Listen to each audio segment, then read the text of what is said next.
Alors, bonjour à tous, bienvenue à cette très belle conférence qui a lieu en direct du musée d'Épernay. Je voudrais tout de suite remercier Laure Ménétrier, que vous allez entendre tout à l'heure, qui est conservatrice et directrice du musée du vin de Champagne et d'archéologie régionale à Épernay, qui nous accueille aujourd'hui dans les très prestigieux salons du Château Perrier. Vous pouvez voir qu'on est dans un salon du musée, puisque derrière notre conférencier que je vais vous présenter, Jean-Marie Pinson, derrière nous, il y a une très belle faïence de Sarreguemines qui représente le champagne, qui est donc un des objets précieux que conserve ce musée du vin de Champagne à Épernay.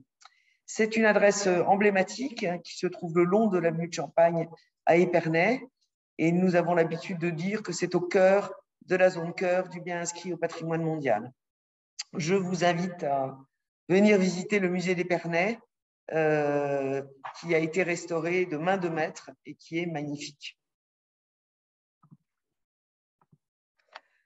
C'est le lieu aussi où nous avons présenté hier soir, en avant-première, une exposition modulaire qui s'adresse aux enfants et aux adultes, qui est très interactive et qui est un nouvel outil de médiation culturelle qui permet de découvrir les coteaux, maisons et caves de Champagne au patrimoine mondial et qui est destiné à voyager. En attendant, cette expo, vous pouvez la visiter ici même au musée, au Château Perrier, jusqu'au 27 avril. Je vais donc maintenant entamer la conférence pour laquelle vous vous êtes inscrite, qui est une conférence sur le champagne dans l'art. Merci de nous avoir rejoints. Et donc, je vais vous présenter notre conférencier qui s'appelle Jean-Marie Pinson. Jean-Marie est né en Champagne, il est journaliste. Jean-Marie a passé les 12 dernières années de sa carrière à la rédaction du Figaro comme chef du service Art de Vivre. C'est un bon vivant. Il est l'auteur d'une vingtaine de livres, dont 5 sur le champagne, un 6e est en préparation.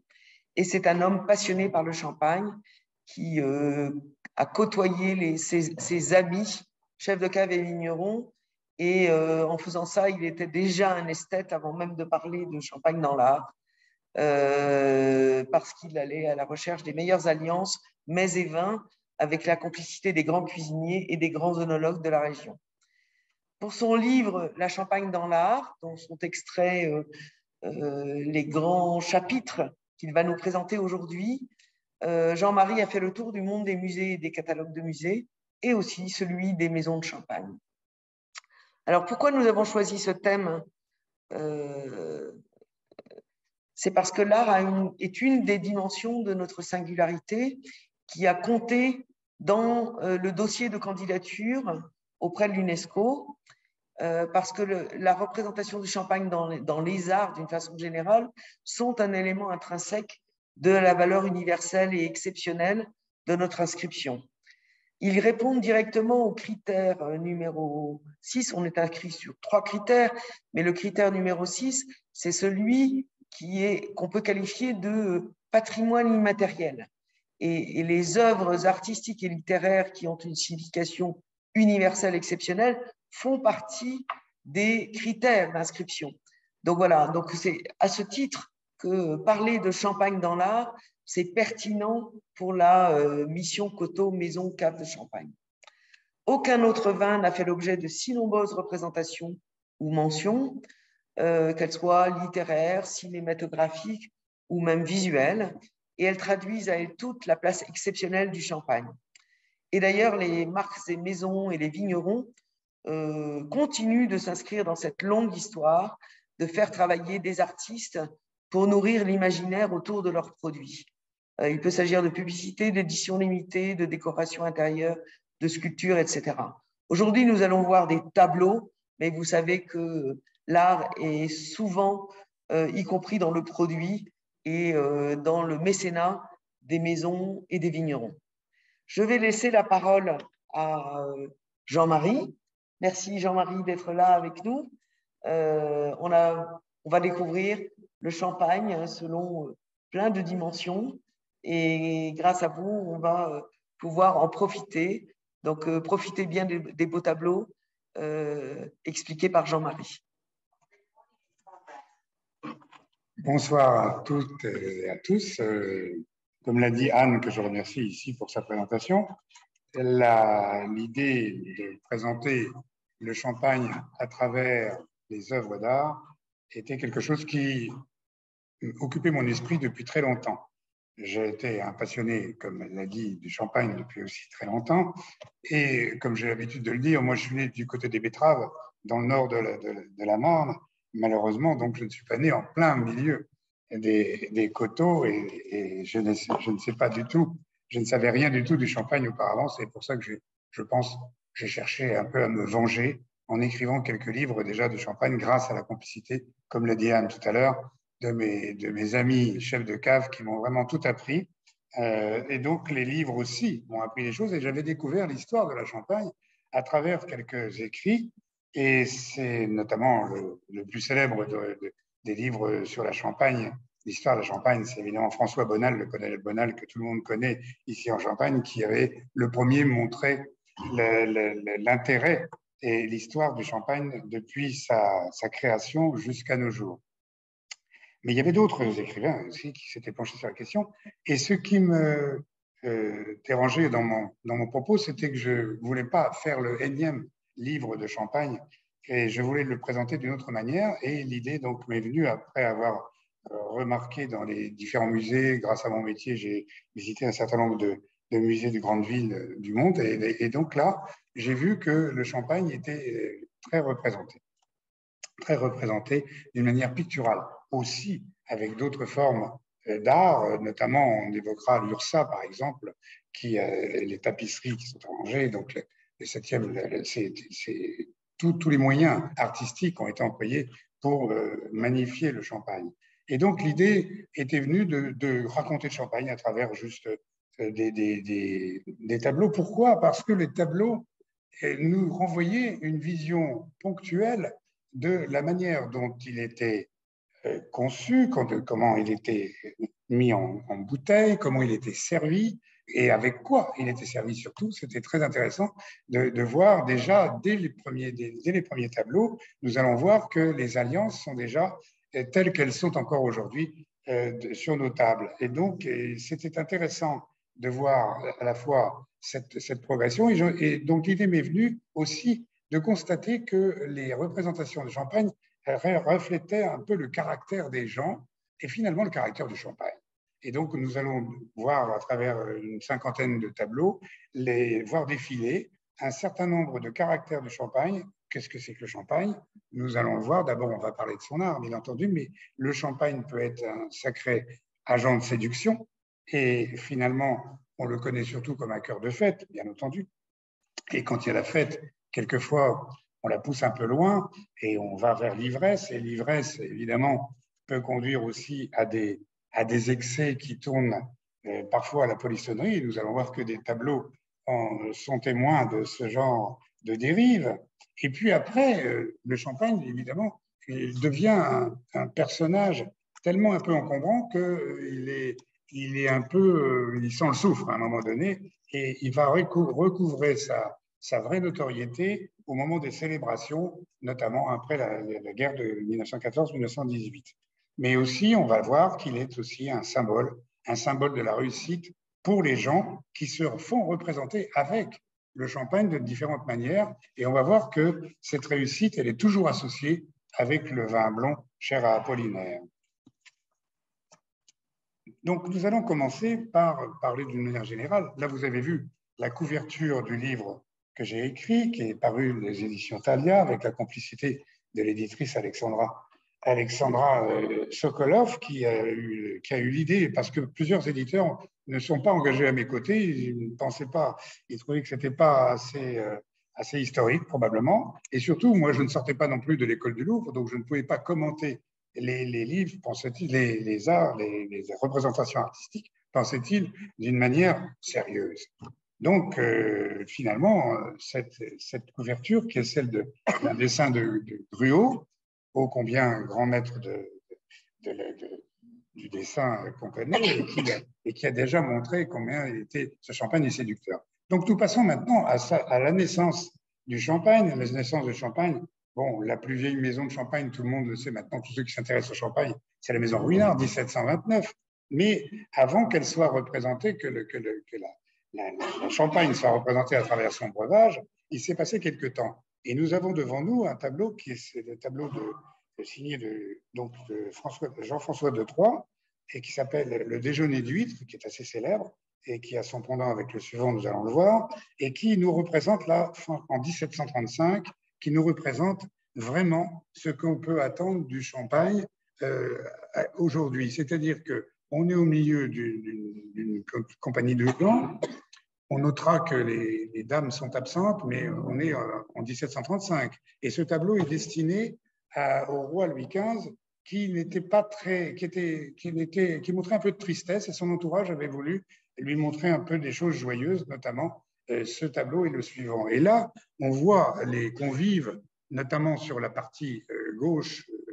Quand on regarde le tableau, c'est la partie droite, mais quand vous le regardez sur votre gauche, le bouchon de champagne qui s'envole et qui déjà amuse beaucoup les gens quand il part vers le ciel.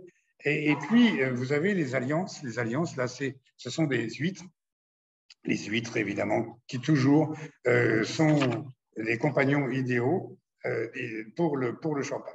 Et puis, donc, on a différentes positions qui en disent long sur la joie déjà qui s'en dégage. Et là, on a un ensemble artistique qu'on peut voir à la fois au musée. Il y a une représentation au musée ici d'Épernay, mais l'authentique est à la Chantilly.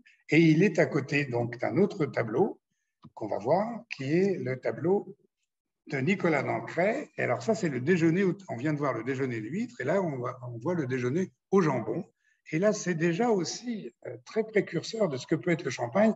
Il n'est pas réservé aux communications, communication bien entendu, mais aussi donc à être dégusté dans l'intérieur. Il peut être aussi dégusté à l'extérieur, et notamment, on en verra encore d'autres preuves dans les tableaux qui vont suivre.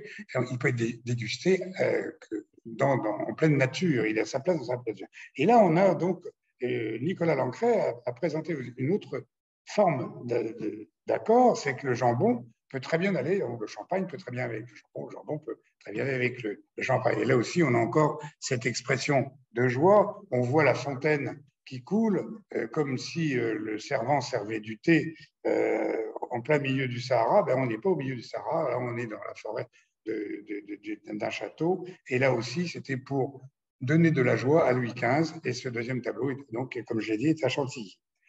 Après, nous allons voir un tableau qui est assez intéressant, non pas parce qu'il est signé d'un grand peintre, ça je le redirai peut-être au cours de notre conférence, c'est-à-dire que je n'ai pas sélectionné uniquement des peintres connus de renommée, il y en a même que vous ne verrez pas, qui ont fait des tableaux que vous ne verrez pas dans cette sélection que j'ai faite, parce que ce que j'ai cherché encore une fois à montrer, c'est la manière d'être, comment le champagne va vivre son époque depuis 1735. Et là, on a une représentation qui est d'un peintre anonyme et qui représente Florent Louis Hetzig, donc de la maison Hetzig, et qui présente un flacon à la reine Marie-Antoinette, parce qu'évidemment, la grande reconnaissance, c'est d'être accepté par le roi.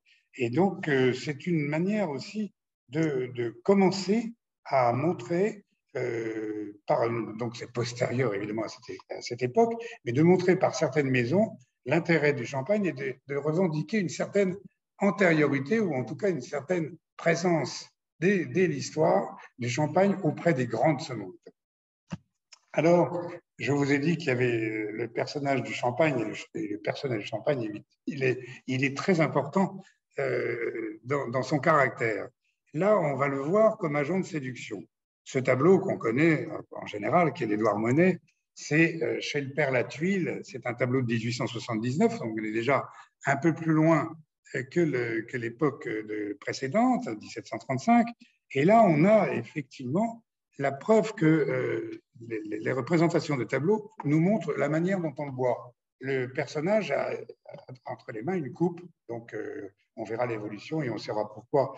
On aura peut-être un avis parmi nos auditeurs sur l'utilisation de la coupe. Ça a été un grand moment, une grande mode à une époque. Et là, le garçon, il a son agent de séduction à la main, si je puis dire, parce qu'on le voit, c'est visible. Il est en train de faire une cour, d'avoir ses yeux enamourés vers la dame qui est à ses côtés, qui n'a pas de champagne, mais qui a l'air attentive et qui, en effet, trouve qu'il est fort sympathique, ce garçon.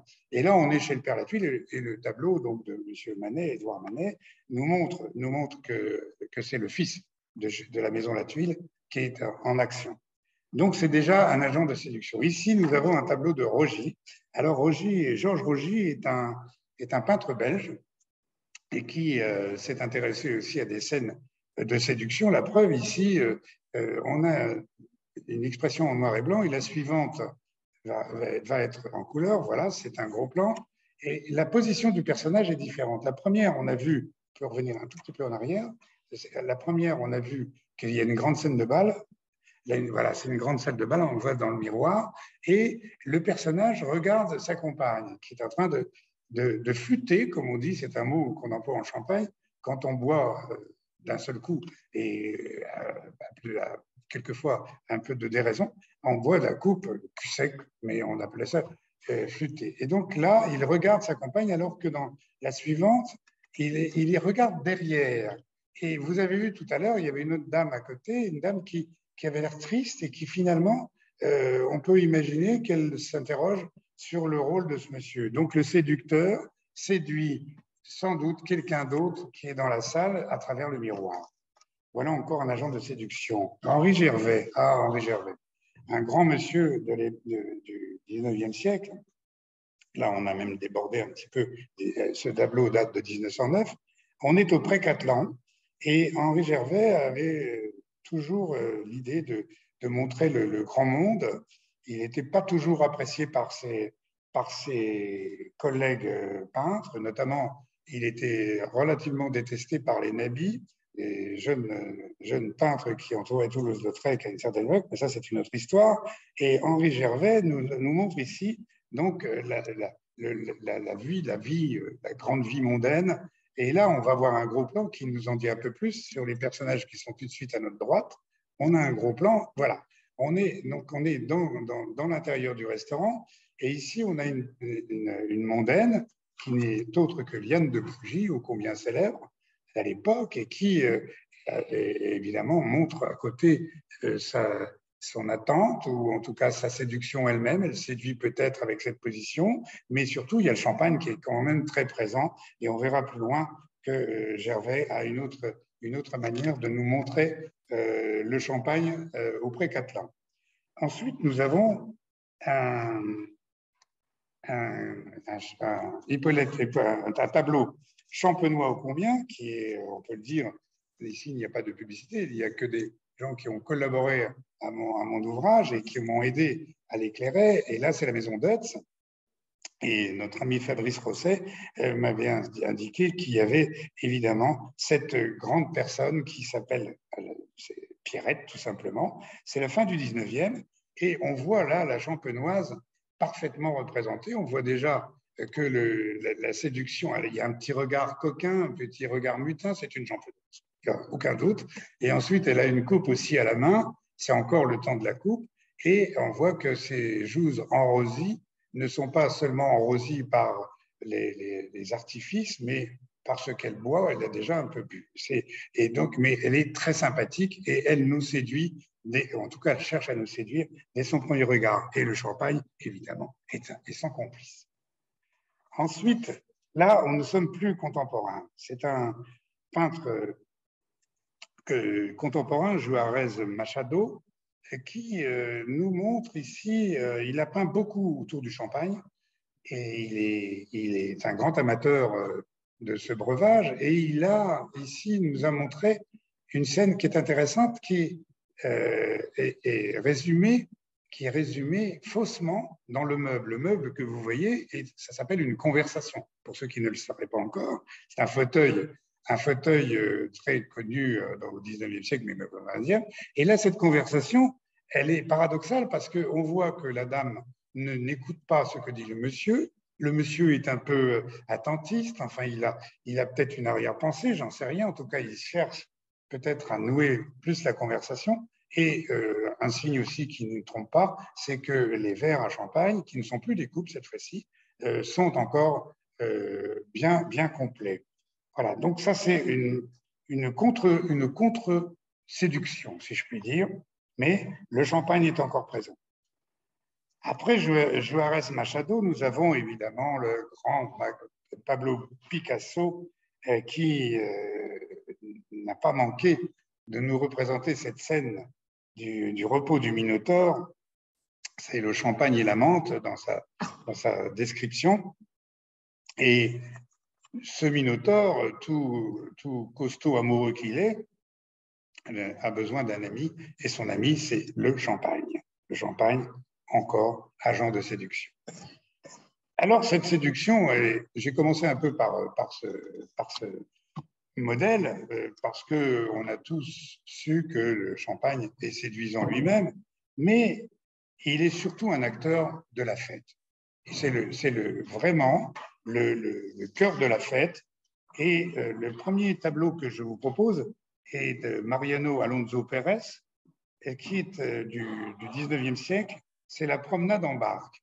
Là, c'est une fête, je dirais, modeste, mais c'est une fête à l'extérieur encore, comme on a vu tout à l'heure lorsque je vous ai présenté le déjeuner de jambon. Et là, effectivement, le champagne est omniprésent. Et il y a petit clin d'œil aussi avec des pommes. On retrouve souvent dans les dégustations de champagne des petits arrière-goûts de pommes. Et là, c'est la fête, c'est le cœur de fête, une fête champêtre.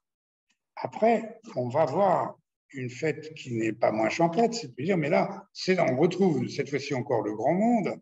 C'est course, c'est le monde des courses, la pelouse de Longchamp. C'est André-Auguste Lançon qui nous a proposé cette illustration. Et là, on voit que le champagne, il est à tous les étages. Il faudrait presque un quart d'heure, 10 minutes, un quart d'heure pour voir tous les détails. Mais là aussi, le champagne, il est à tous les étages. Quand je dis tous les étages, il est même à l'étage supérieur de la voiture qui est là. Donc, c'est au moment des courses. Et le champagne est toujours présent aujourd'hui dans notre vie épique. Donc, sur tous les champs de course, le champagne est présent. Et là, il est aussi un symbole de fête. Mon cheval a gagné, bon, j'arrose cette victoire avec une bouteille qu'on a mis au frais. Voilà, et tout le monde se partage ça. Ça, c'est une manière de fête aussi, disons, païenne. En revanche, voilà, nous sommes ici avec un François Brunery qui s'était spécialisé dans les tableaux représentant les prélats. Alors, les prélats, mon Dieu, c'est le cas de le dire, à chaque fois, ils sont représentés autour d'une table, ils sont représentés autour de bouchons de champagne avec des verres. Et ici, on a une scène qui est très contemporaine, finalement, alors que ce tableau, quand même, date de la fin du 19e siècle. Et c'est quelque chose qu'on a tous vu ou qu'on a tous, enfin, j'espère en tout cas que beaucoup d'entre nous ont vécu, c'est le salut au grand chef. Quand il a fait un bon repas, il vient non pas recevoir les compliments, mais un peu en tremblant pour savoir finalement si son repas a été bien accueilli. Et qu'est-ce que nous voyons? Là, nous voyons évidemment les prélats qui le saluent, et ils le saluent avec quoi? Avec du champagne, bien entendu. Et là, on voit que la bonne chère n'était pas que païenne. Ensuite, nous avons donc Édouard Manet, qu'on a vu tout à l'heure avec chez Pierre Latuile, avec la séduction. Là, on a un tableau qui est beaucoup plus émouvant à mes yeux, mais aussi qui est très parlant par rapport au champagne. Là, nous avons une serveuse qui a l'air un peu triste, alors que c'est la fête tout autour. Voilà un cœur de fête qui peut aussi engendrer quelquefois un peu de tristesse parallèlement. On ne sait pas ce qui se passe, mais ce qui nous intéresse, nous, ici, en l'occurrence, sans faire de la psychologie, c'est d'abord le service du champagne. Et là, on voit que le champagne est omniprésent. Il est omniprésent, mais alors, bien sûr, la conservation, elle n'est pas vraiment très correcte. Les bouteilles sont là au chaud, elles attendent. Bon, il faudra les rafraîchir. Et tout le monde sait que pour rafraîchir une bouteille de champagne, ça demande un petit peu de temps. Et donc, en définitive, ce qui est bien dans l'œil d'Édouard Manet, qui est vieillissant, il est très malade. Et quand il a peint ce tableau, il était incapable d'aller sur place. Évidemment, il avait beaucoup fréquenté les lieux de fête. Mais là, en l'occurrence, on est aux Folies Bergères. Mais là, ce qui est amusant, c'est qu'il a fait reconstituer chez lui carrément le décor, c'est-à-dire le bar, la fête derrière, ça, il a fait tout reconstituer dans son atelier. Et donc, on ne peut pas le deviner, mais c'est intéressant de le savoir. Et surtout, il y a un contraste, là aussi, entre un peu la tristesse, un peu, en tout cas le regard un peu interrogateur, ou en tout cas, bon, je ne sais pas ce que pense cette jeune fille. En revanche, le champagne rehausse par ses couleurs dorées de son habillage, donne un petit peu de lumière sur le premier plan. Voilà donc Édouard Manet, qui est, sachez pour ceux qui voudraient le voir, qu'il est au Courtauld Institute à Londres. Bon. Donc, c'est 1881-1882. Là, on est vraiment dans l'époque de la fête. Et là, la fête à Montmartre, les Folies Bergères, etc., c'était évidemment le roi Champagne. Donc, après, le cœur de fête, comme je l'ai dit tout à l'heure dans mon introduction, lorsqu'on abuse un peu de la fête, quelquefois, on sait très bien que tout le monde connaît que la Pompadour qui disait que le champagne était le seul vin qui ne rendait pas laides les femmes quand elles le buvaient, mais quelquefois, le champagne pouvait aussi conduire à une forme d'ivresse. On va en voir quelques exemples. Et là, on a un très beau tableau de Thomas Couture. Thomas Couture est peu connu, c'est un peu dommage. Il a été pourtant un très bon professeur, mais comme il n'avait pas été reconnu, son temps, il s'est retranché, il a préféré enseigner son art. Et il l'a enseigné notamment à Fantin-Latour, il a enseigné à Puvis de Chavannes, pardon, et entre autres à Édouard Manet, qu'il a eu comme élève. Et donc, il était de Senlis, et ce tableau, c'est du papier peint, c'est 1855, et le représente lui-même en Pierrot, et il regarde les dégâts, ou en tout cas, il s'interroge sur le peu de résistance qu'ont eu ses hôtes. Et c'est un amphitryon qui est un peu triste, mais c'est quand même pour montrer que la fête peut déboucher sur de l'ivresse. Alors là, on est sur un autre tableau qui est celui de Joseph Favreau. Je consultais mes notes parce que je me méfie toujours un peu du passage des photos qui peuvent être quelquefois coquines et nous inverser. Et là, vous avez reconnu, évidemment, c'est un Polichinelle qui lui, est un peu aussi un peu triste.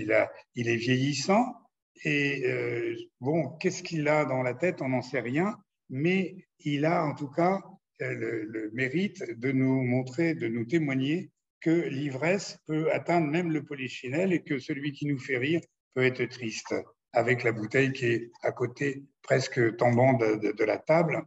Et c'est pour montrer aussi que le champagne n'est pas toujours synonyme de gaieté dans la représentation artistique et qu'il montre aussi, quand il est excessif, qu'il peut dérouter un peu le regard qu'on attend de lui. Alors, cette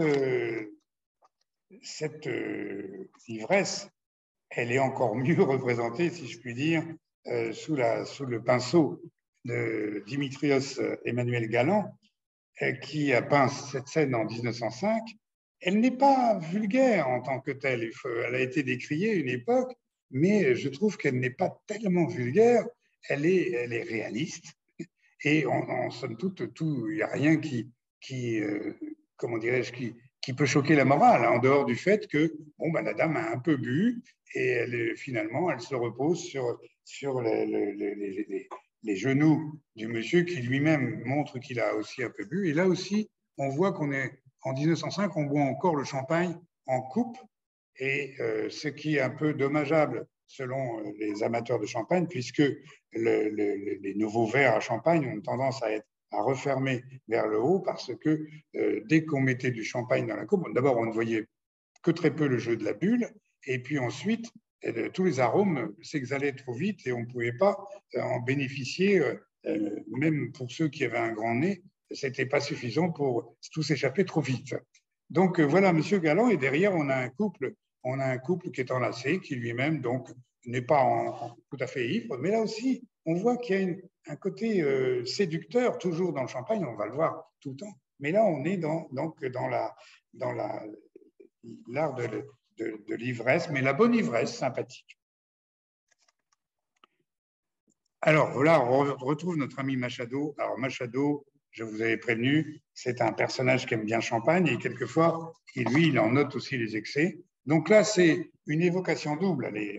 Je vous rappelle que M. Machado est notre contemporain du XXe siècle, en tout cas, et qu'il aimait bien Champagne. Et là, on a une évocation de certaines légendes sur le Champagne, certaines actrices qui prenaient leur bain dans des baignoires remplis de champagne. Et la plus célèbre évocation, c'est évidemment Édouard VII. Quand il venait à Paris, il descendait dans une maison close et rue Chabanais, pour le situer et pour le dénoncer. Et c'est peu dire que cette légende est restée célèbre, puisque lors d'une vente aux enchères des objets qui étaient dans cette maison close, la baignoire s'est vendue à une somme, la baignoire réputée, authentifiée comme étant celle dans laquelle le roi Édouard VII se baignait, a été vendue une somme colossale. Je ne pourrais pas vous le dire parce que je n'ai pas retenu le chiffre, tellement c'est exorbitant. Et puis là, ça évoque donc évidemment cette scène, mais ça évoque une autre scène aussi, puisque là, on est dans l'ivresse. L'ivresse, l'excès, là, on peut imaginer que les bouteilles qui surnagent sur la baignoire ont évidemment été toutes bues, mais pas forcément par les deux personnages-là. On peut imaginer que c'était, on va dire, une forme de partie fine. Et justement, c'est un bel enchaînement avec la suivante. Les parties fines, c'est toute la liaison entre l'ivresse et l'ivresse qui est poussée à un excès tel que d'un seul coup, elle pousse les gens à certaines formes de polissonnerie. On n'est pas encore là dans cette scène de David, c'est une scène galante. C'est une scène galante, c'est la maison Belle Époque de Perrier-Jouët qui possède cette œuvre. Et donc, on a quand même déjà un pas sur ce que va devenir la partie fine dont on parlait tout à l'heure. Et ça se passe évidemment pas évidemment, c'est pas forcément évident pour tout le monde, mais ça se passe dans un salon particulier, comme il en est né beaucoup à la fin du 19e siècle. Ces salons particuliers recevaient les bourgeois qui y recevaient eux-mêmes leurs amantes. Et c'était devenu quand même amusant de constater que le champagne, à cette époque-là, n'entre plus dans les maisons de bourgeoisie. C'est-à-dire que, curieusement, on les voit moins sur les tas de vente des maisons de champagne, on voit moins rentrer ça dans les maisons propres des bourgeois. En revanche, il y a un éclatement de vente dans tous les hôtels particuliers, dans tous les lieux de vie un peu jouissive. Et là, on est en plein dedans, là, ça commence. Et on voit que c'est bien entamé, mais ça reste correct. Ah, là, on est moins dans la correction. Notre ami Galanis, Dimitrios Emmanuel Galanis, est un peintre grec qui est venu s'installer en France et qui a été un point tellement reconnu par il dessinait, la preuve, là, on a un dessin. Il a fait des affiches aussi. Il a été tellement reconnu par ses collègues, par ses pairs, qu'il a été membre de l'Institut. C'était pas rien pour un Grec à cette époque-là, quand même. Donc, il était membre de l'avant-garde. Et pour ce qui est de l'avant-garde, on peut dire que là, cette scène, elle est très avant-gardiste. On va dire, à la limite osée, là encore, rien de franchement libidineux, mais là, il est clair que la polissonnerie, elle est évoquée, elle est entre le monsieur qui montre un air de satisfaction remarquable, la jeune fille qui est dans un abandon lascif, qui ne trompe personne et qui est en train de finir sa coupe. On a encore la coupe et la bouteille qui est au frais promet encore des instants heureux, et celle qui est vide prouve qu'il y en a déjà eu quelques-uns. Alors ça, c'est c'est une affiche que j'ai trouvée moi-même et qui est un mystère parce que je ne sais pas du tout quelle est la maison qui a lancé cette affiche de promotion qui, disons-le franchement, est d'un très mauvais goût. Mais pour les gens qui sont jeunes et qui ne savent pas ce que c'est qu'une jarretière, c'était donc un cordon qui tenait les bas des dames. Et donc, l'idée, dans les mariages, d'ailleurs, le but, c'était la jeune mariée, il fallait aller décrocher la jarretière. C'était tout un événement populaire qui était très apprécié. Et là, le champagne n'hésite pas à dire buvez le champagne de la jarretière. Encore une fois, je ne sais pas qui est derrière ce nom d'emprunt, mais là où on pousse vraiment le bouchon, si je puis dire, un peu loin, c'est que à chaque bouteille, vous pouvez lire exiger la superbe paire de jarretières avec chaque bouteille. Alors ça, il fallait quand même oser le faire. Je ne sais pas si dans les communications modernes, ça pourrait être transmis, mais je ne sais pas quelle forme ça prendrait. Alors là, on est dans la polissonnerie pure et simple, et on est, comme je l'ai dit tout à l'heure, à la limite du mauvais goût. Mais ça ne fait rien. Le champagne est complice parfois jusqu'à très loin de la séduction, et cette séduction, même quand elle est un peu osée, eh ben, reste de la séduction. Alors ça c'est un dessin qui pourrait passer pour être grossier, mais que j'ai retenu dans tous ceux, j'en ai sélectionné à cette époque, avant d'écrire mon livre, j'ai sélectionné plus de 160 œuvres, il y en a beaucoup plus maintenant en plus, mais cette œuvre me semblait très, très parlante parce que elle est signée par un monsieur qui s'appelait Georges Grosz, Grosz, qui était un Allemand du début du XXe siècle et qui dénonçait, qui était très engagé politiquement. Donc là, c'est intéressant de voir que le champagne peut être aussi une arme pour, comme le cigare d'ailleurs, qui est présent sur ces dessins, peut être une arme pour dénoncer les richesses outrancières. Et surtout, là, on a, en dehors du côté un peu polisson qui est à côté, là, qui est au premier plan, et là, c'est un peu grossier aussi par le personnage qui n'a pas supporté le champagne trop longtemps, on a cette dénonciation de Grosz par rapport au monde du travail qui est au-dessus, qui part, on est le matin, là, c'est visiblement le matin, les gens partent travailler, et finalement, à côté, évidemment, le patronat, n'ayons pas peur des mots, lui ne se soucie pas d'aller travailler, il jouit de sa richesse, et donc Grosz a dénoncé ça, et d'ailleurs, c'est un homme courageux, car en 1938, il était évidemment fort opposé à ce qui naissait en Allemagne, et il est parti en Amérique, il est parti de l'Allemagne pour pouvoir continuer tranquillement. On imagine bien que ce genre de dessin et tout ce qui était agressif par rapport aux gens de pouvoir ne pouvait que le mener dans des lieux où il n'y avait pas de champagne, malheureusement. Voilà, donc ça c'est Früh c'est donc le matin, pour ceux qui n'auraient pas compris que c'est les ouvriers qui partent au travail, et c'est le matin, il est 5 heures. Paris s'éveille. Bon, alors là, on a vu évidemment tout ce qui est polisson, en tout cas, c'est bien. Et en définitive, on se demandait comment le champagne allait se sortir de cette situation, parce que, on l'a vu, il rentrait plus dans les maisons bourgeoises, il sentait le soufre un peu, ce champagne. Même si on a du mal à trouver ça dans les arômes du champagne lorsqu'on le boit, il sentait le soufre. Et comment pouvait-il recouvrer cette place d'honneur qui lui revient naturellement? Eh bien, on va le trouver. On a un exemple ici grâce à John Singer Sargent, qui est donc un peintre qui a. Là, on a une dame qui s'appelle Madame Gautreau, qui porte un toast. Ça, c'est le titre de son œuvre. Madame Gautreau porte un toast. Et c'est justement à travers cette évocation qu'on va trouver la rédemption, d'une certaine manière, du champagne après la guerre de 14-18, comme je l'ai annoncé tout à l'heure dans ma présentation.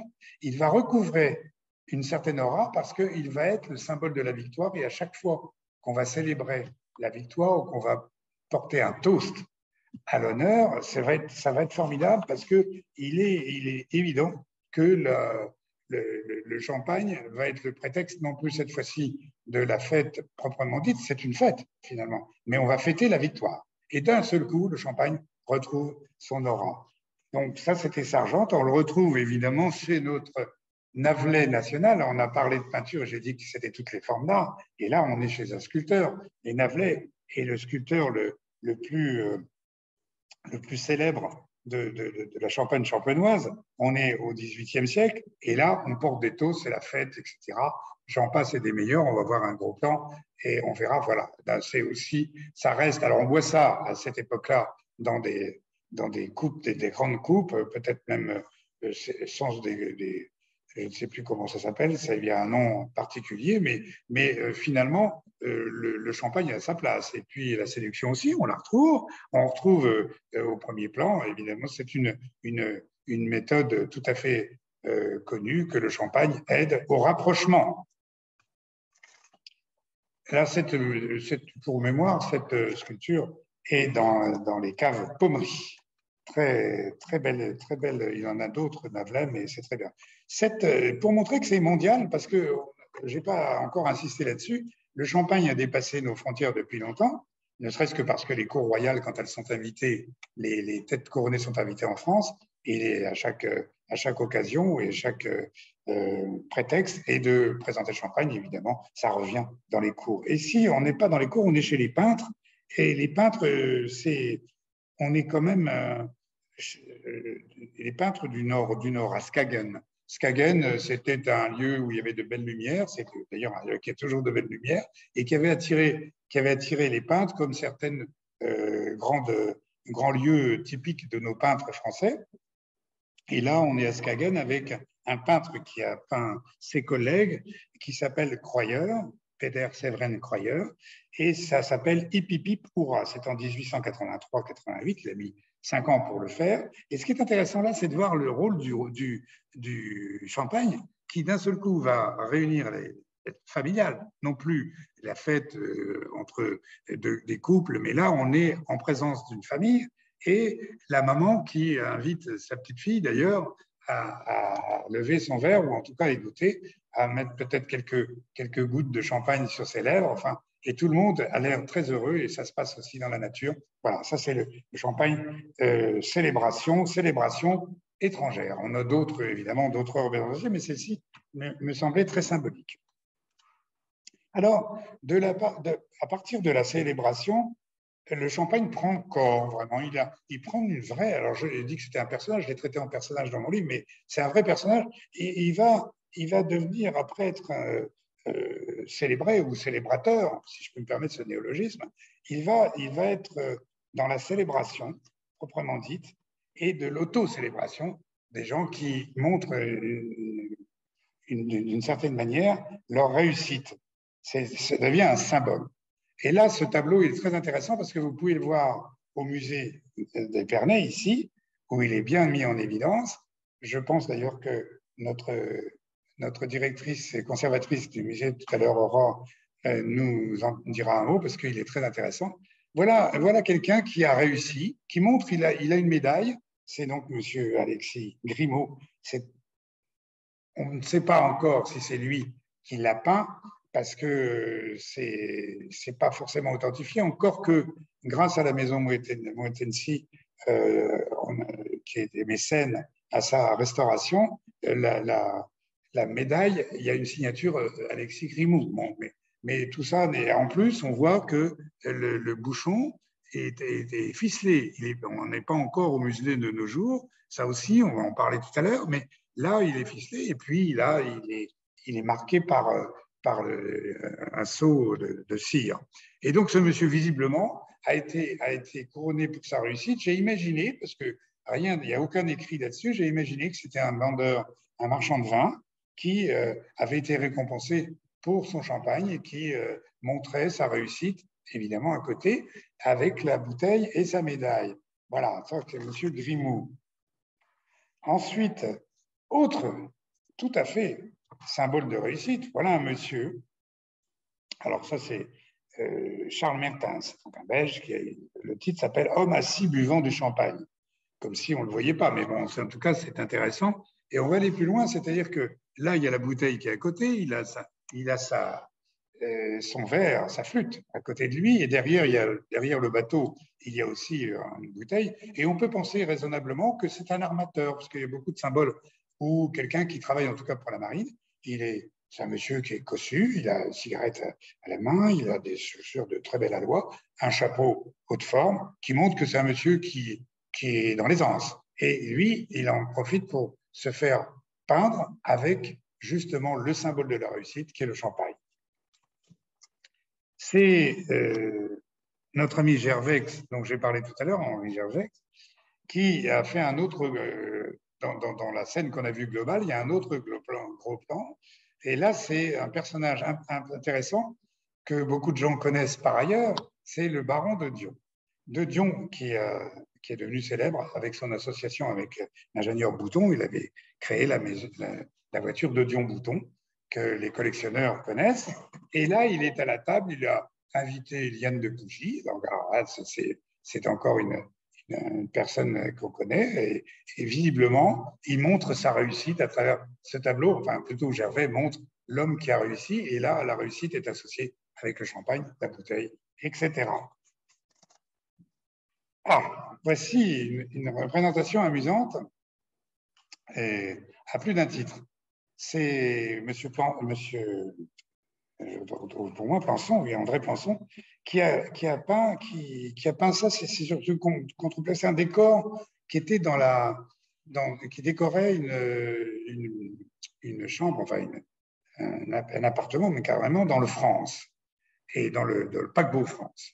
Et là, il a rassemblé tout ce qui représente la Champagne, c'est-à-dire évidemment, on commence par la cathédrale de Reims, Dom Pérignon, on a les coteaux. Alors, on est bien placé pour savoir de quoi il s'agit. Les coteaux qui ont été reconnus au patrimoine de l'humanité par l'UNESCO. Et là, on a aussi le moulin de Valmy. On a des petits personnages tout autour qui évoquent la Champagne. Voilà, on va les villages, etc.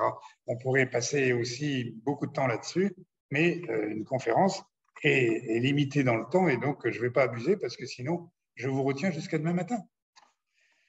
Et donc, en fait, on est toujours là, ici, dans le symbole de la réussite et encore un clin d'œil américain. Alors ça, c'est un personnage que j'aime beaucoup qui s'appelle Lincoln Seligman. Et Seligman, c'est un peintre il n'est pas américain, il est grand breton, plutôt, il est anglais, il a beaucoup d'humour, il est du 20e, et ça s'appelle Champagne Wheelbarrow. Évidemment, tout le monde aura compris, les anglophones auront compris qu'il s'agit de la brouette, et la brouette est pleine de bouteilles. Alors le clin d'œil vient du fait qu'on peut interpréter ça de 1000 manières. Est-ce que c'est la fin d'une fête?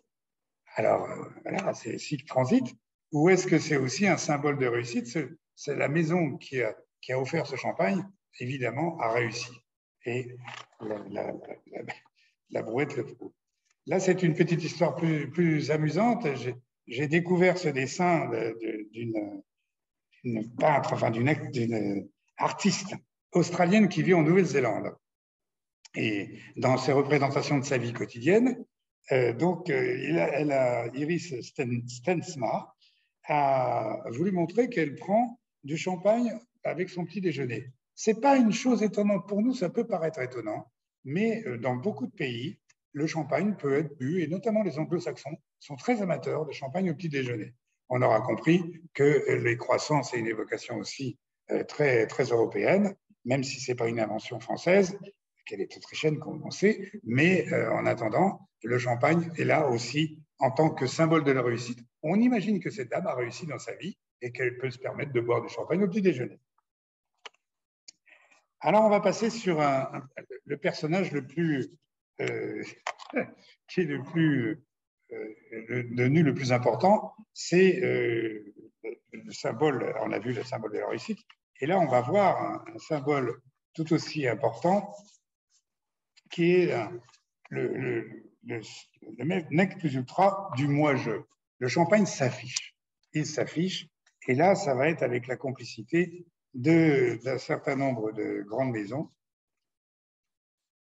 qui ont comment dirais-je, une propension à l'excès, pour montrer que la réussite, là, ça passe par exemple, donc un foudre, ça s'appelle un foudre, qui peut contenir 200 000 bouteilles de champagne. Et ce foudre avait été imaginé par Mercier, grand commentateur du champagne, mais surtout, il avait conçu ça pour l'exposition de 1889. Et là, on est dans ce qui est monstrueux, c'est-à-dire le moi-je avec un grand M et un grand J. Le personnage est intéressant, on sait qu'il a beaucoup travaillé la publicité, qu'on appelait la réclame à l'époque. Et c'est vrai que le foudre de Mercier, qui a été décoré par Navelet, est représentatif aussi de la clientèle de l'époque qui était recherchée par M. Mercier, c'est l'Angleterre, c'est la Champagne et l'Angleterre, donc qui est représenté. Ce foudre, il y a un livre à écrire parce qu'il a été tiré par 24 bœufs, il est allé jusqu'à Paris, il a fallu qu'on démolisse des maisons, en tout cas les écorner pour faire passer la chose. Bref, ça a été l'événement de l'exposition de 1889 pour M. Mercier. Eh bien, il a été évidemment suivi par un autre qui avait trouvé l'idée très bonne, j'imagine, c'est Émile Gallet, par Pommery. Pour Pommery, il fait ce grand foudre qui, cette fois-ci, a changé de clientèle. C'est plus l'Angleterre qui est en offrande, là. On n'offre pas le champagne en Angleterre, on l'offre à l'Amérique. Bon, tout le monde a compris qu'il y avait un Indien américain, et c'est le grand foudre de 1903, qui est non pas pour une exposition universelle, mais pour l'exposition de Saint-Louis, aux États-Unis. Émile Gallet, bon, il a beaucoup, ce foudre contenait 100 000 bouteilles, donc c'était moins important, mais quand même, façon moi-je, on est quand même pas mal. Et là, actuellement, il est chez Rankin Pommery, à Reims, on peut le voir, il est formidable. Il a servi jusqu'en 1973, je crois. Et le foudre de Mercier, il avait fallu 17 ans pour le construire. Donc ça, c'est le moi-je, et on va passer sur un moi-je plus modeste, c'est Louise Abema, une artiste, c'est une œuvre visiblement de commande, puisque c'est un rafraîchissoir aux fleurs du 19e siècle, donc pour moi, des Chandon. Et cette artiste était très connue, alors qu'à l'époque, on n'était plus tellement sur le figuratif. Lui, elle a continué à faire du figuratif. Elle avait peint elle était célèbre, à 18 ans, elle avait peint le portrait de Sarah Bernard. Donc, c'est moi-je aussi, le champagne qui est gros comme son rafraîchissoir. Enfin, de ce moi-je, on va partir sur l'évolution du champagne qui devient aussi, qui intéresse les mécènes. Et là, on a l'expression de Chaplain-Midi, Roger Chaplain-Midi, qui marque dans les années 70 une construction amusante du champagne. Alors là, on le revoit, de nouveau la présentation, cette fois, on n'a plus la coupe, mais on a les flûtes, et il s'est amusé à faire du funambulisme à Chaplain-Midi, et ça, c'était commandé par René Laloux, donc avec le Champagne Moon, et René Laloux qui a été un grand mécène. Roy Lichtenstein, le président de la mission des coteaux, M. Tétinger le connaît, c'est son oncle Claude Tétinger qui a eu l'idée de créer, de faire carrément d'une bouteille une œuvre d'art. Alors là, c'est un peu compliqué parce que si vous voulez boire ce qu'il y a dedans, c'est évidemment une grande cuvée, mais si vous voulez la boire, vous êtes obligé de détruire l'œuvre. Bon, il en a fait un certain nombre, mais celui-ci, c'est le millésime 1985. Ça a commencé en 83. Là, c'est plus ludique aussi, et c'est pour montrer que l'expression artistique n'est pas que peinture.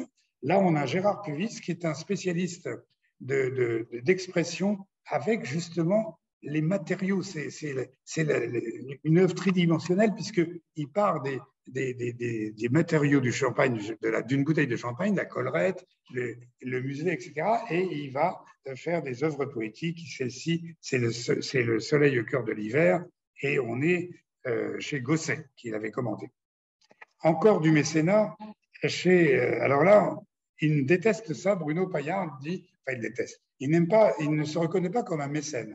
Il aime l'art particulièrement, et il a une galerie d'ailleurs dans laquelle il a demandé à chaque fois qu'il y avait une grande cuvée remarquable, il avait voulu l'exprimer demander à un artiste d'exprimer ce que contenait cette cuvée. Et donc, on a une série de tableaux comme ça, donc, qui sont donc en fait très différents les uns des autres, parce que lui, il a d'abord un coup de cœur, et il dit, moi, je suis plutôt un protecteur, plutôt que, en fait, tout ça est très noble de sa part. Mais c'est vrai que là, David Roussel a fait une belle représentation de la couleur et de la prospérité qui était le symbole, la thématique de cette année-là, de l'année 1975. Bon, ensuite, on est sur, alors là, un auto... C'est assez amusant parce que je parle du mécénat, et le mécénat, il peut être dans les deux sens. Là, on est chez, vous avez reconnu évidemment la marque de notre Roederer, la marque du cristal de Roederer. Et là, c'est un Japonais. Ah oui, un Japonais qui peint, Katsuma Kaguya. En 1992, il aime tellement le cristal de Roederer qu'il l'a peint avec évidemment ses caractéristiques et des suggestions d'alliance. Et il l'a envoyé carrément à la maison Roederer. Et donc, c'était amusant parce que là, le mécène était dans d'autres sens. Et bon, cette peinture n'est pas la signature d'un grand maître, mais en tout cas, elle est symbolique de l'amour qu'on a pour le champagne et d'une forme de mécénat à l'envers. Là, on est sur un autre clin d'œil. J'ai hésité, je me suis dit, est-ce qu'on le met dans la polissonnerie ou est-ce qu'on le met dans la séduction? On voit visiblement que il n'y a pas de personnages, mais on sait qu'ils sont présents parce qu'il y a des mules là-bas qui sont abandonnées. On voit que les verres sont à moitié vides. On voit qu'il y a eu quelques scènes et on est dans une chambre à coucher et chacun comprendra que Madrigal Matteo a voulu nous faire deviner, nous faire imaginer le champagne quand il est sous influence. Mais c'est quand même la maison Montaudoin qui lui avait commandé, cette œuvre, ou qui en tout cas a acheté. La maison Montaudoin avait été partenaire avec une galerie et elle avait acheté un certain nombre une collection d'œuvres différentes. Le champagne, toujours séducteur. Là, j'aime beaucoup cette peinture plus contemporaine. C'est Guy Ferrer, qui est un peintre qui a une certaine renommée en France, dans les années 2000 en tout cas, et Nicolas Feuillade, la maison Nicolas Feuillade, qui n'est pas une maison, qui est une marque bien connue maintenant et qui est servie par un certain nombre de vignerons de grande qualité, et le vin qui est sorti est considéré comme une espèce de Graal. Et là, on est dans la représentation qu'en a faite Ferrer, tout à fait bien dans l'idée du Graal, avec la table ronde autour, avec les chevaliers, et le champagne devient le Graal qu'on cherche à atteindre, quoi qu'il en soit. Et là, on est dans une œuvre de mécénat, puisque la maison Feuillade demandait à chaque année, à un artiste, d'illustrer le champagne, mais surtout d'en faire aussi une déclinaison avec toute la communication. Justement, Sharon, il y avait tous les objets de communication étaient illustrés par ce peintre. Alors, le summum pour moi, le summum de la reconnaissance du champagne, c'est quand dans les tableaux, il devient la nature morte. Il est pris en tant que tel. On l'a vu d'ailleurs un peu à travers le Kagunga tout à l'heure de Roederer, mais là, on est dans un tableau qui est formidable, qui est dans la maison Veuve Clicquot, qui est de John Aberley, qui est un homme qui a été à cheval sur le 19e et le 20e siècle. Il est mort en 1933. Et dans ce tableau, qui est donc, comme on peut le traduire, Femmes, vin et chansons, c'est un tableau qui est plein d'énigmes. On pourrait en parler aussi pendant 10 minutes, mais je préfère que vous le découvriez vous-même. Il y a un rapport entre le champagne, la photo l'archer, la musique, et derrière, on ne sait pas trop, il y a un miroir.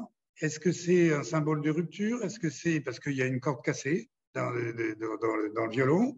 Et puis, qu'est-ce que ça veut dire tout ça? Et comme notre ami à Berlay, si je puis dire, moi, ce sont devenus mes amis, à force d'écrire sur ces gens-là, je les prends, et ils m'en voudront pas. Mais c'est vrai que l'ami à Berlay a, nous a fait que des œuvres à mystère, comme ça. Et c'est à nous de les découvrir, et c'est une bonne chose. Et le champagne fait partie à la fois des mystères, et c'est une nature morte. Alors, autre nature morte aussi, représentative de ce qu'est le champagne en Champagne, et pour les amateurs, alors c'est une œuvre d'un peintre qui n'est pas très connu, hein, qui s'appelle Hervé Villero, qui ne figure pas dans les grands peintres, mais qui a été acheté par Monsieur de Fougeroux, qui était à l'époque notre directeur des biscuits Fossier, et qui a redonné une belle vie à la maison Fossier. Et dans les biscuits Fossier, tout le monde connaît les biscuits roses de Champagne, et quelquefois qui font hurler, et à juste titre, les amateurs de Champagne. On ne trempe pas, s'il vous plaît, les biscuits dans le Champagne. Et surtout là, il faut le dire. Donc voilà, association champenoise parfaitement maître, et il a hésité entre une coupe et une flûte parce que lui, il ne voulait pas imposer sa vision. Ensuite de quoi, nous avons John Prayer. Alors là, c'est aussi quelque chose que j'ai mis parce que il y a des bulles dans cette flûte. Il y a du chardonnay, il y a des raisins blancs chardonnay, des raisins noirs qu'on pourrait penser qu'ils sont des pinots, encore que les grappes, pour les connaisseurs, c'est pas vraiment des grappes. Et derrière, on a une grappe de grains arrosés. Et là, c'est une grappe visiblement de Gewürztraminer. Alors, c'est un peu dommage, mais c'est une nature morte où le champagne figure comme une chose la seule vivante avec ses bulles. Et puis, il a autour tous les constantes, la pomme, etc., semi-épichée. Bon, c'est une nature morte que j'ai voulu mettre dans cette litanie de vivantes natures mortes. Alors, on passe maintenant à ceux qui ont fait le champagne ou qui ont contribué à le faire. Et là, je commence évidemment par le célèbre Dom Pérignon qui goûte le raisin nouveau. José Frappa a fait cette œuvre pour Moët et Chandon. Là, on est aussi dans le mécénat aussi. Et là, on est en train d'un peu de démolir. On évoque quand même ici quelques mauvaises légendes. Il n'a pas été inventeur du champagne, contrairement à ce que certains ont laissé dire. Et donc, il a beaucoup travaillé sur le champagne. Et là, on est dans une expression de travail qui montre visiblement, c'est les débuts de l'assemblage, parce qu'il goûte les raisins qui viennent de différents endroits. On voit le moine qui est encapuchonné, qui apporte des petits paniers, il y en a à ses pieds, et les autres moines de l'abbaye de Hauvillers sont en train de noter, sont en train de prendre des notes pour savoir que telle parcelle, mélangée avec telle parcelle, celui-ci est plus sucré, celui-ci est plus acide, et ça devrait donner tel ou tel champagne. On est vraiment dans les prémices de l'association champenoise, et ça, c'est très bien. Alors, pour tuer encore une légende, il faut savoir que Dom Pérignon n'était pas aveugle, et en tout cas, il n'était pas jusqu'à l'âge de 75 ans, parce qu'il écrivait encore des lettres à 75 ans. Alors, donc, à mon avis, il y a peut-être des petites légendes qu'il faut tuer, mais il n'en reste pas moins que Dom Pérignon, comme Don Oudard, et d'une certaine manière, pas Don Ruinart. Don Ruinart était un conseiller. Le roi n'était pas, mais lui, il a aidé, il a donné des conseils à la maison Ruinart. Mais le rôle des moines et des abbayes a été très important, comme un peu partout dans le vignoble de France et du monde, a été très important pour l'élaboration du champagne. Ça, c'est un très beau moment. Évidemment, c'est fait au 19e siècle, donc c'est pas un témoignage.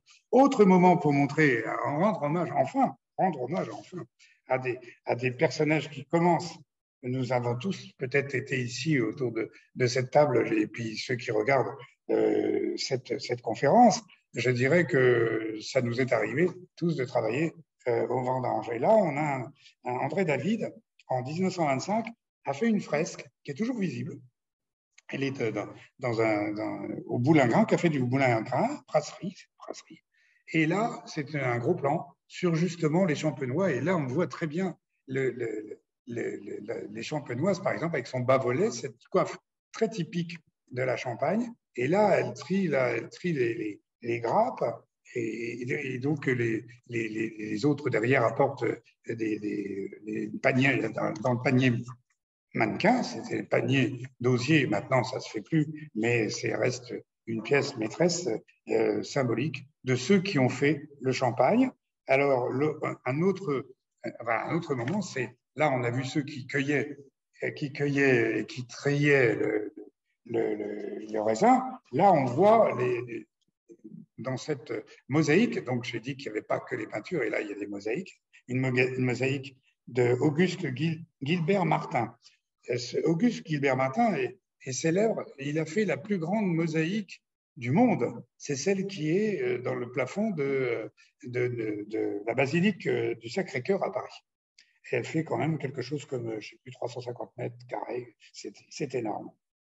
Et donc, il a fait plusieurs mosaïques qui sont dans une ancienne maison de Champagne qui est à côté de celle de Villarins.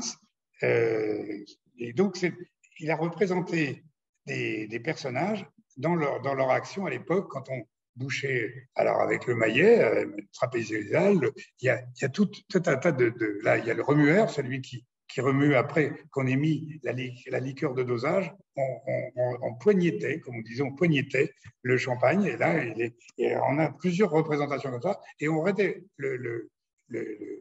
comment dirais-je, les artistes qui ont fait ça, avec des tout petits carrés, c'était des tout petits carrés de 2 cm, ils ont mis en valeur non seulement les métiers, mais d'après ce qu'on sait, c'était des gens qui travaillaient vraiment. Ils ont fait des portraits de gens qui travaillaient à cette époque-là dans cette maison.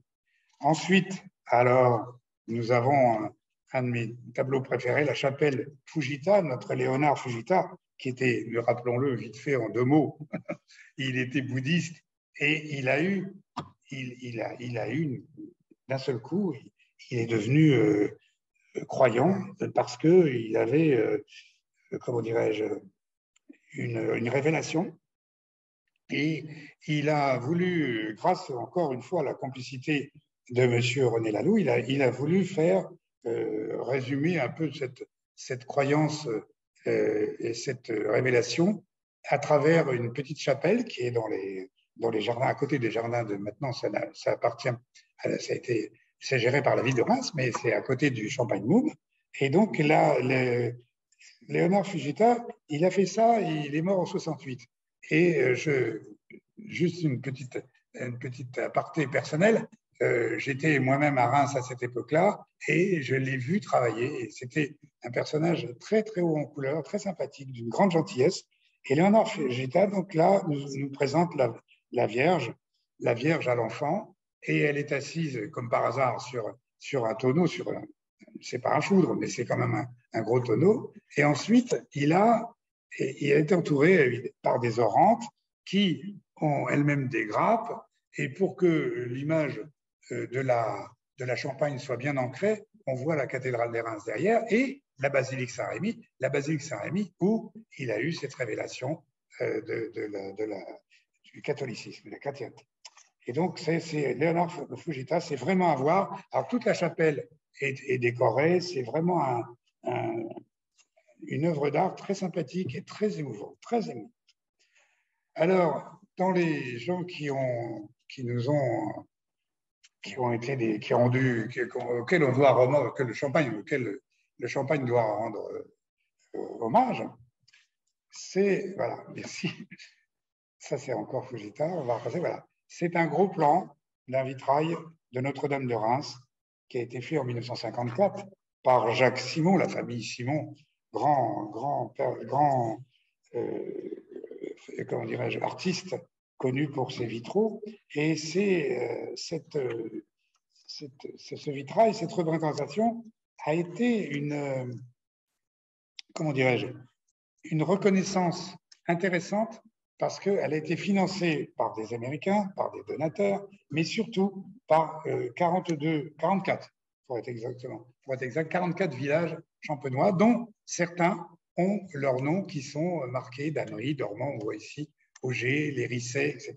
Même les Rissets, c'est pas c'est pas rien, c'est à côté de Troyes. Et donc, tous ces villages ont rendu hommage, ont voulu rendre hommage au Champagne. Et du coup, l'artiste leur rend hommage à côté d'œuvres qui montrent aussi, qui rend hommage aussi à ceux qui font beaucoup pour le Champagne, notamment le souffleur de verre. Donc on voit ici, on voit aussi là le personnage qu'on voit haut, il travaille sur le comment dirais-je, il enlève le liège, voilà, pour faire le bouchon. Voilà, alors là je n'ai fait qu'un gros plan, mais tout le vitrail est remarquable et mérite vraiment qu'on y passe du temps. Mais là, le temps nous compte, chers amis, et j'espère que ce tour d'horizon du Champagne dans l'art restera dans vos mémoires parce qu'il est significatif que c'était pour moi, et j'espère que ça le sera pour vous aussi, une autre manière de raconter l'histoire du Champagne, la manière dont on buvait, la manière dont il se comportait lui-même en personnage, après tout, et dont il se comporte toujours, car il y a toujours de la fête, il y a toujours de la séduction, il y a toujours de l'ivresse, quelquefois un peu de polissonnerie, mais il y a aussi toujours une reconnaissance des acteurs, une reconnaissance aussi des gens qui se sont associés au Champagne pour montrer leur réussite. À cet égard, d'ailleurs, il est intéressant de voir que les grands premiers industriels entre guillemets du Champagne ne se sont jamais fait représenter avec une bouteille de champagne. C'était un deuxième métier. Souvent, ils venaient du monde de la draperie, qui était c'était un corps de métier qui était beaucoup plus reconnu à cette époque-là, au XVIIIe siècle, et donc on ne se faisait pas représenter avec ce qui était annexe, qui est devenu la chose la plus importante, c'est ça, pour nos industriels du champagne, pour nos faiseurs de rêves de ce bon nectar. Merci à tous, merci d'avoir assisté à cette petite conférence et je répondrai à vos questions. C'est nous qui vous remercions, Jean-Marie. Avant qu'on passe aux questions, j'invite tout le monde à poser les questions si vous en avez dans le chat. Nous allons faire un petit tour au premier étage du musée où nous attend Laure Ménétrier, qui est directrice et conservatrice du musée et qui a prévu de nous montrer quelques œuvres qui se trouvent dans le musée sur le thème du Champagne. Bonsoir à tous. Merci Anne. Je ne sais pas si vous m'entendez, si vous me voyez. Je n'ai pas de retour, mais c'est que ça doit être bon. Merci Anne. Oui, on vous entend très bien alors, merci. C'est très bien, c'est parfait. Donc nous sommes en effet ravis d'accueillir Ma Champagne au patrimoine mondial, l'expo au musée du vin de Champagne et d'archéologie régionale jusqu'au 27 avril prochain en effet.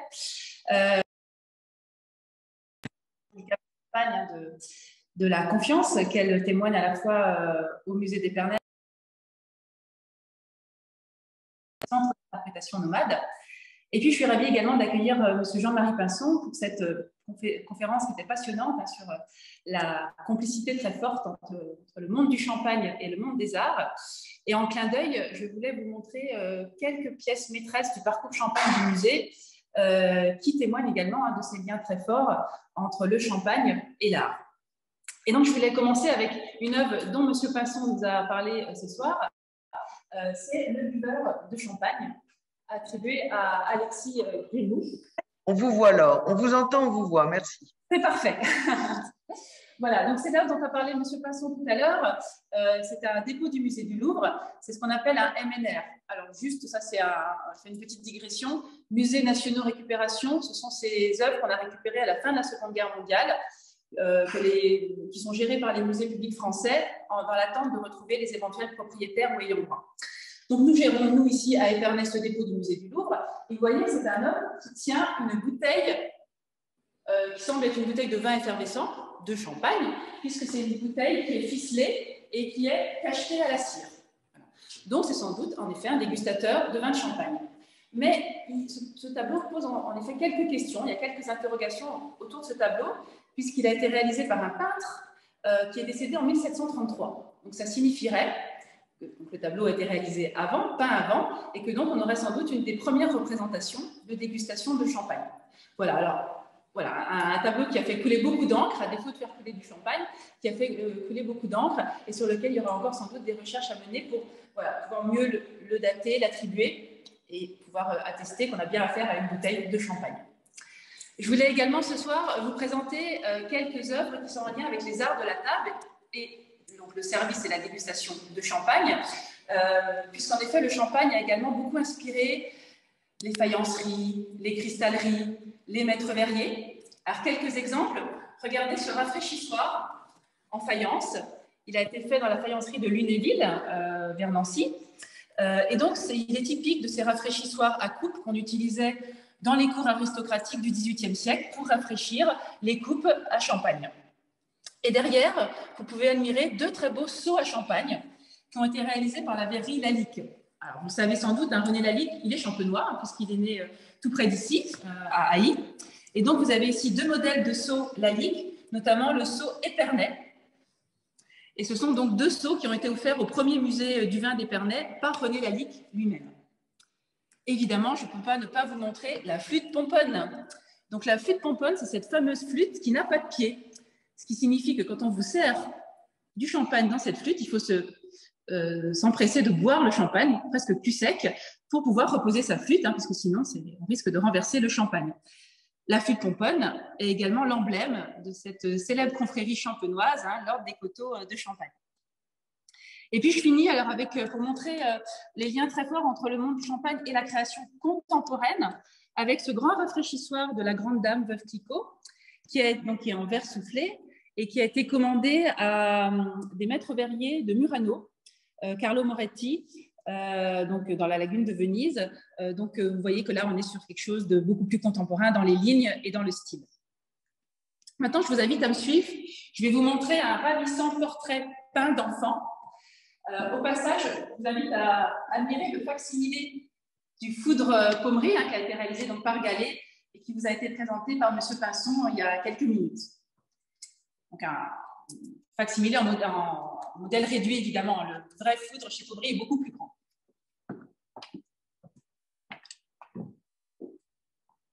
Alors, nous voici devant un ravissant portrait peint d'un enfant. Alors, vous allez me dire, mais là, le champagne, où est-il? Alors, en effet, il n'y a pas de bouteille de champagne, ne cherchez pas la bouteille. Mais j'ai choisi ce tableau parce qu'il dit beaucoup de l'histoire du champagne à la fin du XIXe siècle. Vous avez ici un jeune garçon. Il a des longs cheveux, mais c'est un garçon. Il porte une très jolie chemise à col lavalière, des collants noirs. Et ce jeune homme, c'est René Galis. Il a une petite dizaine d'années. C'est le fils d'Henri Galis. Henri Galis, c'était le propriétaire du lieu dans lequel nous nous trouvons ce soir, le Château Perrier, qui s'est également appelé le Château Galis. Henri Galis, c'est une très grande figure du monde du champagne à la fin du XIXe siècle et au début du XXe siècle. Il est directeur de la maison Perrier-Jouët. Il va être un des pionniers de la lutte contre le phylloxéra au sein de l'association viticole champenoise. Et il est également propriétaire du Vigneron champenois, qui est un organe de presse très important pour le champagne. Donc, c'est un homme qui a très, très bien réussi, une grande figure de la champagne viticole. Et que va-t-il faire? Eh bien, il va vouloir justement montrer qu'il a réussi. Et pour cela, il va aller chercher un artiste très à la mode, très en vogue sur la scène artistique parisienne de l'époque, monsieur Carolus-Duran. Carolus-Duran, si vous allez au musée d'Orsay, vous verrez beaucoup de ses tableaux, notamment une très belle dame aux gants. Et donc, en 1888, Carolus-Duran reçoit cette commande pour représenter le fils d'Henri Galis, René. Et ça, c'est très important, parce qu'en fait, ce que vous avez là, c'est le signe d'une réussite, ce dont vous a parlé M. Pinson tout à l'heure, le signe d'une notabilité, le signe d'une réussite sociale, commerciale, industrielle. Et donc là, vous avez en fait tout ce qui résume l'histoire de ces grands capitaines d'industrie qui sont allés conquérir des marchés dans la deuxième moitié, notamment du XIXe siècle, et qui veulent matérialiser leur réussite.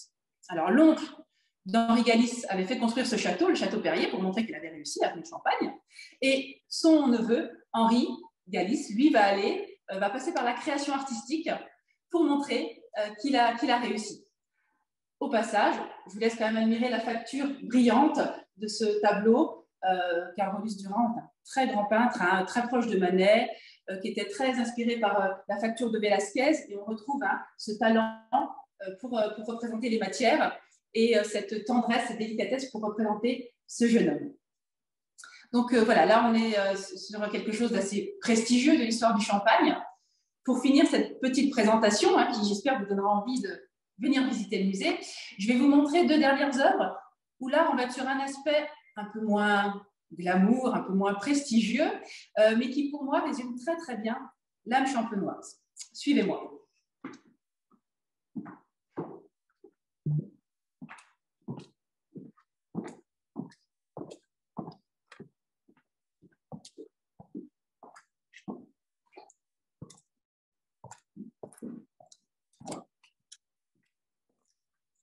Donc vous pouvez au passage admirer ces différents outils et machines viticoles qui permettent de mieux comprendre l'évolution des techniques d'élaboration du champagne.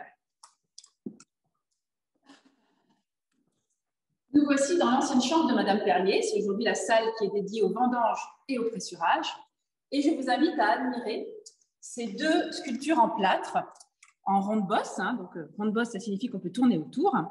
Ce sont des œuvres que l'on doit à Marcel Labeste. Vous voyez que là, sur cette sculpture, il y a la signature M. Labeste. Donc Labeste est un artiste local. Il travaillait entre Épernay et Haï. C'était également un grand résistant pendant la Seconde Guerre mondiale. Et donc là, il a réalisé deux sculptures, une qui s'appelle Retour de vendange, c'est au-dessus, et une qui s'appelle les deux vignerons devant leur récolte, les vieux champenois devant leur récolte. Et je voudrais qu'on regarde certains détails pittoresques de ces deux sculptures qui vont nous dire beaucoup de la culture matérielle, des traditions en Champagne autour des vendanges. Alors là, vous avez donc un groupe familial qui défile en enfilade. Et vous remarquez que le vigneron tient un tonnelet. Donc, c'est ce fameux petit tonneau que les vignerons emmenaient pour passer leur journée de travail dans les vignes, notamment au moment des vendanges, pour se désaltérer. Donc, le tonnelet.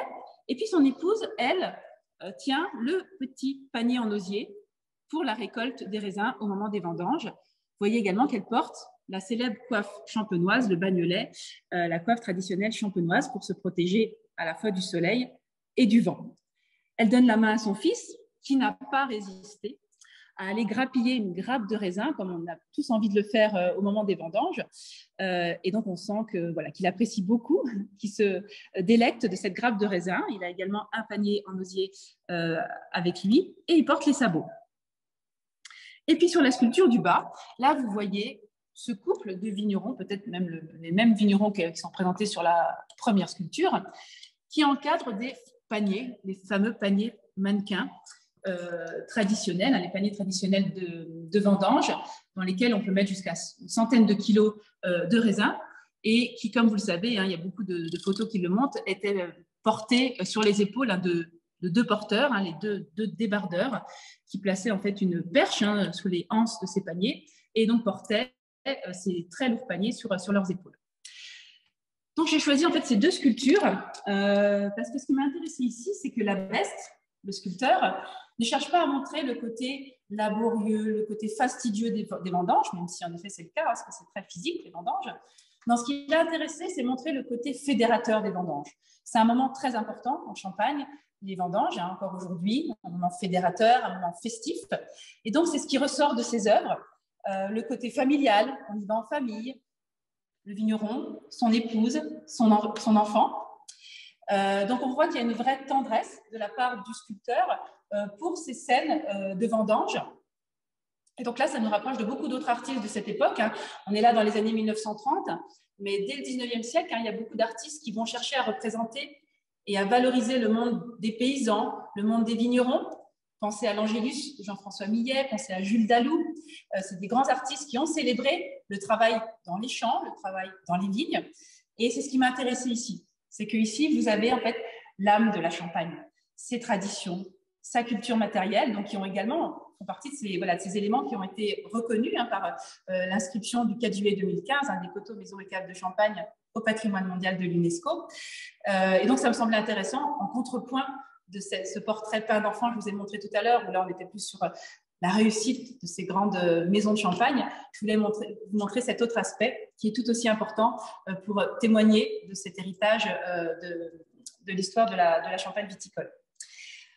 Je vais m'arrêter là pour ce soir. J'espère en tout cas que ça vous donnera envie de venir découvrir ce musée. Je vous ai montré un rapide aperçu de quelques chefs-d'œuvre de nos collections, mais n'hésitez pas à revenir et à prendre un peu plus le temps d'admirer ces œuvres. Et je suis évidemment à votre disposition s'il y a des questions. Un grand merci, Laure. Non, il n'y a pas de questions. Il y a beaucoup de gentils bonjours qui viennent d'aussi loin que du Québec et du sud de la France et des compliments. Donc, vous retransmet, on retransmet à Jean-Marie. Merci beaucoup. Il est déjà très tard. Moi, il me reste à vous remercier tous d'avoir assisté à cette conférence. La prochaine aura lieu le 19 mai à 18h30. Il s'agira d'un tout autre sujet. Il s'agira de la biodiversité et de comment une ville, dans le périmètre de la zone d'engagement, s'engage pour la biodiversité, ce qui est une de nos missions vis-à-vis de l'UNESCO.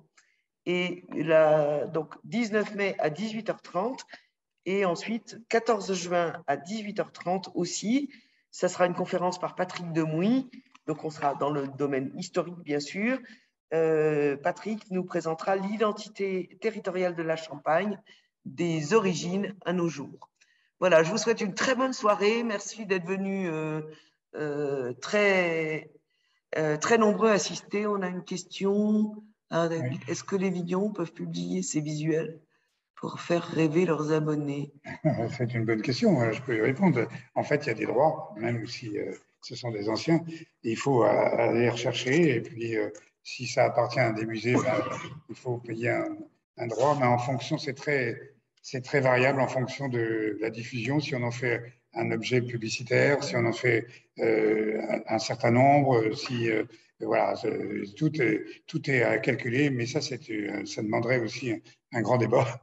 Mais c'est vrai que il y en a qui sont libres de droit, mais il faut poser la question et puis les reproduire avec prudence, parce que si on le fait sans avoir, dans mon livre par exemple, il y a des crédits photographiques, les livres a un gros capital de reproduction photographique. Il y a des pays même qui nous obligent, parce qu'il n'y a pas que des produits français, il y a des expressions françaises, il y a des pays qui obligent de payer le photographe qui a fait la photo, qui paye plus la reproduction. Enfin, c'est très compliqué, mais il ne faut pas hésiter à poser des questions. Et moi, je suis prêt à aider les personnes qui me posent des questions. Et je remercie du coup toutes les personnes qui nous ont suivis, qui nous envoient de nombreux témoignages de satisfaction. Et c'est déjà beaucoup pour nous, parce que votre passion nourrit la nôtre. Très bien. Bonne soirée. Au revoir tout le monde.